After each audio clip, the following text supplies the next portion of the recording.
안녕하십니까. 의료기관의 개설에 대해 발표할 순천향대학교 의료-IT공학과 학생들입니다. 저희는 의료기관의 종류, 의료기관이 개설될 때 필요한 자격과 절차들, 그리고 의료기관을 개설할 때의 관련 금지사항 순으로 발표하겠습니다. 첫 번째로 의료기관의 종류에 대해 알아보기에 앞서 의료기관의 정의에 대해 알아보겠습니다. 의료법 제3조를 보시면 의료기관의 정의가 적혀있고 3조 2항을 보시면 의료기관이 의원급 의료기관, 조선원, 병원급 의료기관으로 구분되는 것을 확인하실 수 있습니다. 먼저 의원급 의료기관에 대해 알아보겠습니다. 의원급 의료기관이란 의사, 치과의사, 한의사가 주로 외래 환자를 대상으로 의료 행위를 하는 의료기관을 말하고 그 종류로는 의원, 치과의원, 한의원이 있습니다. 조선원은 조산사가 인부, 해산부, 산육부 및 신생아를 대상으로 보건활동과 교육과 상담을 하는 의료기관을 말합니다. 병원급 의료기관이란 의사, 치과의사 또는 한의사가 주로 입원 환자를 대상으로 의료행위를 하는 의료기관을 말하며 그 종류로는 병원, 치과병원, 한방병원, 요양병원, 종합병원이 있습니다. 병원과 한방병원은 30개 이상의 병상이 있어야 하며 요양병상을 갖추어야 합니다. 종합병원은 화면에 나타나 있듯이 이러한 요건들을 갖추어야 합니다. 제1항 제2호 또는 제3호에 따른 진료과목 외에 필요하면 추가로 진료과목을 설치, 운영할 수 있습니다. 이 경우 필수 진료과목 외의 진료과목에 대하여는 해당 의료기관에 전속하지 아니한 전문의를 줄 수 있습니다. 다음으로는 의료기관의 종류를 기능에 따라 분류한 것입니다.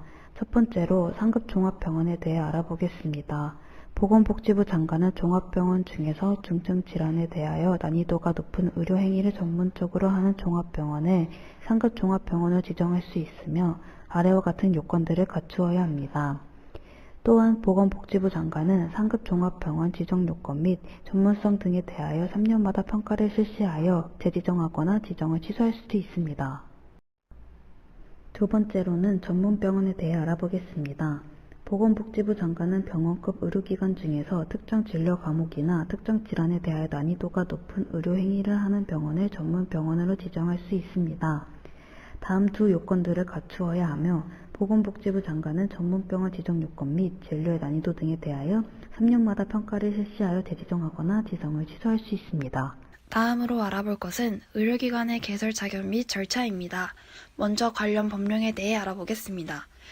의료기관 개설 절차는 크게 의원급 의료기관의 개설 신고와 병원급 의료기관의 개설 허가로 구분할 수 있으며 시행규칙 제25조 제1항에서 볼 수 있듯이 의료기관을 개설하려는 자는 의료기관 종별에 따라 시도지사 또는 시장 군수구청장에게 의료기관 개설 신고서와 구비서류를 제출해야 한다는 것을 알 수 있습니다. 또한 시행규칙 제27조 제1항에서 알 수 있듯이 의료기관의 개설 허가를 받으려는 자는 의료기관 개설 허가서와 구비서류를 제출해야 한다는 것을 알 수 있습니다. 다음으로 의료기관 개설 절차 흐름도에 대해 알아보겠습니다. 의료기관의 개설 절차는 의료기관 개설 주체를 정한 후 개설 신고서 또는 허가 신청서와 각종 구비서류를 제출하게 되면 신고서 또는 신청서를 검토한 후 약 5일간의 기간이 지나면 의료기관 개설 신고 허가증이 교부하게 됩니다. 이 과정에 대해 다음 슬라이드에서 더 자세히 알아보겠습니다. 먼저 의료기관 개설 주체에 대해 알아보겠습니다. 의료법 제33조 1항을 보면 의료인은 의료기관을 개설하지 않고는 의료업을 할 수 없다고 나와 있습니다. 또한 제2항을 보시면 의료기관을 개설이 가능한 자에 나와 있습니다. 의료기관은 의사, 치과의사, 한의사 또는 조산사, 국가나 지방자치단체, 의료업을 목적으로 설립된 법인, 특별법에 따라 설립된 비영리법인, 그 외에도 준정부기관과 지방의료원, 한국보건복지의료공단 등이 의료기관 개설이 가능한 것을 알 수 있습니다. 다음으로 신고서 또는 신청서 검토에 대해 알아보겠습니다. 의원급 의료기관은 시, 군, 구에 개설 신고를 해야 하며 병원급 의료기관은 시, 도의 개설 허가를 받아야 합니다. 이때 각각 신고서와 신청서 및 구비서류를 제출해야 하며 이때 필요한 구비서류는 뒤에서 더 자세히 배우도록 하겠습니다. 조치사항으로는 개설 신고서 및 구비서류 보완 또는 반려조치해야 하며 병원급 의료기관의 경우 시설기준 미충족 시 개설 허가 금지하도록 되어 있습니다. 마지막 단계인 의료기관 개설 신고 허가 시에는 의료기관 개설 신고증 또는 오른쪽 사진의 허가증을 교부받게 되며 의료기관 개설이 완료됩니다. 다음으로 알아볼 것은 의료기관 개설 신고 시 필요한 서류에 대해 자세히 알아보도록 하겠습니다. 먼저 이와 관련된 동영상을 먼저 시청하시겠습니다.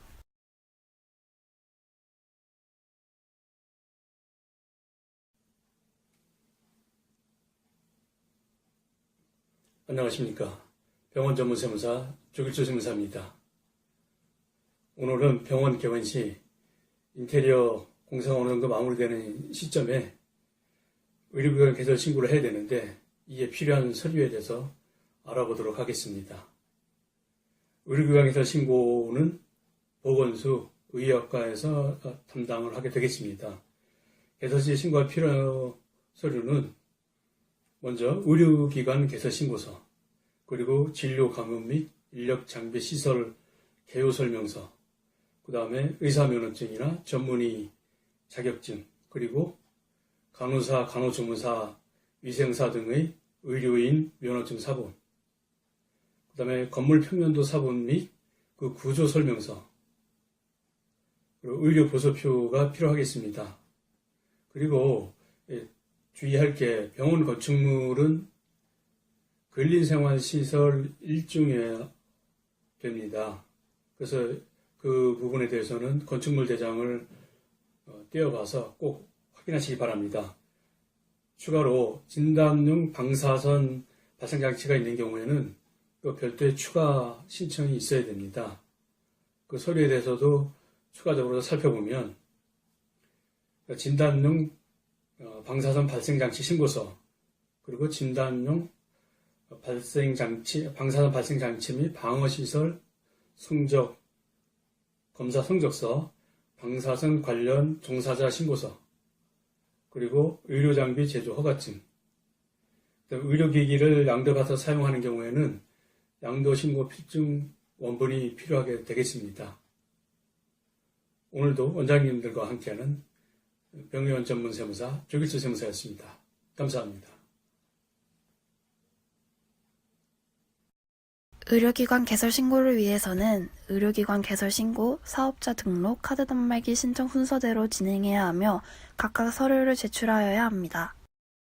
먼저 의료기관 개설 신고를 위해서 오른쪽의 사진과 같은 의료기관 개설 신고서를 제출하여야 합니다. 이 서류에는 의료기관 현황, 신고인 또는 개설자의 현황, 인원 현황, 대진의 현황, 진료 과목의 현황 등을 기입하게 되어 있습니다. 그리고 개설자 면허증 사본, 건물 평면도 및 구조 설명서, 시설물 현황 보고서, 전문의 자격증 사본이 필요합니다. 오른쪽의 사진은 개설 신고 시 제출해야 하는 건물 평면도 및 구조 설명서의 예시이며 개설 신고가 완료되어 승인이 나면 오른쪽 사진과 같은 신고증을 받게 됩니다. 다음으로 의료기관 개설 신고로 개원으로 거듭나게 되면 의료경영자로 거듭나기 위해 사업자 등록을 해야 합니다. 이때 필요한 서류는 원장님의 신분증 사본과 의사면허증 사본, 임대차 계약서, 의료기관 개설 신고 필증 등을 세무서에 제출해야 합니다. 이렇게 제출하게 되면 약 3일의 처리기간을 거쳐 오른쪽 사진과 같은 사업자 등록증이 발급됩니다. 사업자 등록까지 마치게 되면 마지막으로 카드 단말기 신청을 해야 하고 마무리가 됩니다. 이때에는 사업자 등록증, 의료기관 개설신고 필증, 의사면허증, 신분증, 카드 매출 입금된 통장 사본 등이 필요하게 되며 이 세 가지 절차가 끝나게 되면 의료기관 개원을 위한 행정 절차가 마무리됩니다. 의료기관 개설 관련 금지사항에 대해 알아보겠습니다. 첫 번째로는 비의료인 개설 금지사항에 대해 알아보겠습니다. 비의료인이 의료기관 개설한다는 것을 의료인 또는 비영리법인 명의로 형식상 의료기관을 개설하고 의료인 고용 등의 방법으로 의료기관을 개설할 수 없는 자, 비의료인이 실질적으로 의료기관을 운영하는 형태를 말합니다. 의료인이 의료기관 개설자가 될 수 없는 자에게 고용되어 의료행위를 한 경우 자격정지 3개월의 행정처분을 받을 수 있는데 자진하여 신고한 경우 처분을 감경하거나 면제받을 수 있습니다. 이것은 신고를 하고 수사하고 처분하는 과정을 보여주는 흐름도입니다. 비의료인이 의료기관을 개설하고 보험사기, 부정대출까지 한 사례의 동영상을 시청하시겠습니다.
다음으로는 면허 대여 사항에 대해 알아보겠습니다. 의료법상 다른 사람이 그 면허증을 이용하여 그 면허증의 명의자인 의료인인 것처럼 행세하면서 의료 행위를 하려는 것을 알면서도 면허증을 빌려주는 것을 의미합니다. 면허 대여에 대한 형벌은 대여한 자는 5년 이하의 징역 또는 2천만 원 이하의 벌금이 주어집니다. 행정처분으로는 면허증을 빌려준 경우 면허 취소가 됩니다. 아래 사례는 한의사가 면허증을 빌려주고 의료기관을 개설한 사례입니다. 의사 면허를 돈을 주고 빌려서 적발된 사례의 동영상을 시청하시겠습니다. 의사 면허를 빌려 불법으로 병원을 운영한 혐의로 의사와 의약품 도매업자 등이 무더기로 적발됐습니다. 의사들은 면허를 빌려주는 대가로 1,000만 원 안팎의 월급을 받은 것으로 드러났습니다. 차주아 기자의 보도입니다. 70대 의사가 경영했다는 경남의 한 요양병원. 그러나 실제 주인은 따로 있었습니다. 70대 의사는 의사 면허를 빌려주고 원장 행세를 하는 대가로 매달 800만 원을 받았습니다. 재정 문제는 내하고는 아무 책임 없다. 나는 그런 데 관여하지 않는다. 계약 내용을 그렇게 만들어놨습니다. 이 병원의 실제 주인은 의사가 아닌 의약품 도매업자. 일반인이 의사 면허를 빌려 병원을 운영하면 불법이지만 의약품 도매업자 등은 이런 방법으로 병원 2곳을 더 개설했습니다. 두 병원 모두 병원장이 의사 면허를 빌려주고 매달 1,500에서 1,800만 원의 월급을 받은 혐의를 받고 있습니다. 병원을 개설할 때 자기 명의로 병원을 개설해주고 그다음에 통장을 빌려주고 또 대출을 받을 때에도 자기 명의로 통장이 되어야 되기 때문에 이렇게 불법으로 문을 연 병원 3곳이 지난 2007년부터 지금까지 받은 요양급여는 298억 원에 이른다고 경찰은 밝혔습니다. 병원장님 지금 안 계시니까 나가주세요. 해당 병원 측은 병원장이 실제 경영자였으며 의사 면허를 빌린 적도 없다고 반발하고 있습니다. 경찰은 그러나 이 사건을 조만간 검찰에 송치할 예정입니다. KBS 뉴스 차주아입니다. 다음으로 의료기관 이중 개설 금지 사항에 대해 알아보겠습니다. 의료인의 한계 의료기관 개설 원칙은 자신이 개설한 의료기관에서 행해지는 의료행위에 대한 책임을 부과하여 최선의 진료를 할 수 있게 하기 위함입니다. 그래서 이윤 추구보다 의료행위의 직업적 윤리 실현을 도모하기 위함입니다. 만약 둘 이상의 의료기관을 개설하고 운영한 자는 5년 이하의 징역 또는 2천만 원 이하의 벌금이 주어집니다. 다음으로는 의료인의 복수 의료기관 진료 허용 여부 사항에 대해 알아보겠습니다. 제33조의 8항을 보시면 제2항 제1호의 의료인은 어떠한 명목으로도 둘 이상의 의료기관을 개설, 운영할 수 없다. 다만 이 이상의 의료인 면허를 소지한 자가 의원급 의료기관을 개설하려는 경우에는 하나의 장소에 하나여 면허 종별에 따른 의료기관을 함께 개설할 수 있다라는 법이 있습니다. 하지만 근무 시간을 오전, 오후 등으로 정해놓고 정기적 계속적으로 진료하거나 주 3일씩 미리 근무 형태를 정해놓고 양쪽 의료기관을 번갈아 진료 행위를 하는 것은 상기 입법 취지를 벗어난 행위로서 의료법 위반에 해당될 수 있습니다. 다음으로는 복수 면허 의료인의 의료기관 개설에 대해 알아보겠습니다. 화면에 나와 있는 기사는 양방과 한방의 협진체계 활성화를 위해 복수 면허 의료인이 2개의 의료기관 개설을 허용했다는 사례의 기사입니다. 복수 면허 의료인의 의료기관 개설에 필요한 개설 지침 사항들입니다. 2개의 의료기관을 개설하기 위해서는 화면에 나와 있는 지침들을 지켜야 가능합니다. 마지막으로 간단한 퀴즈를 풀어보고 발표를 마치겠습니다. 동영상을 정지하고 문제를 풀어주세요. 다음 중 상급 종합병원의 요건으로 올바르지 않은 것을 고르시오. 정답은 3번입니다. 3번은 전문병원의 요건에 해당하는 설명입니다. 다음 중 병원급 의료기관의 종류로 바르게 연결되어 있는 것을 고르시오. 정답은 2번 가, 다입니다. 나와 라는 의원급 의료기관의 종류입니다. 다음 중 사업자 등록을 위해 제출해야 할 서류가 아닌 것을 고르시오. 정답은 5번 시설물 현황 신고서입니다. 시설물 현황 신고서는 의료기관 개설 신고에 필요한 서류입니다. 다음 중 틀린 것을 고르시오. 답은 1번 면허증을 빌려준 경우 5년 이하의 징역 또는 2천만 원 이하의 벌금을 받는다입니다. 면허증을 빌려준 경우에는 벌금이 아닌 면허 취소가 되겠습니다. 이상으로 의료기관의 개설에 대한 발표를 마치겠습니다.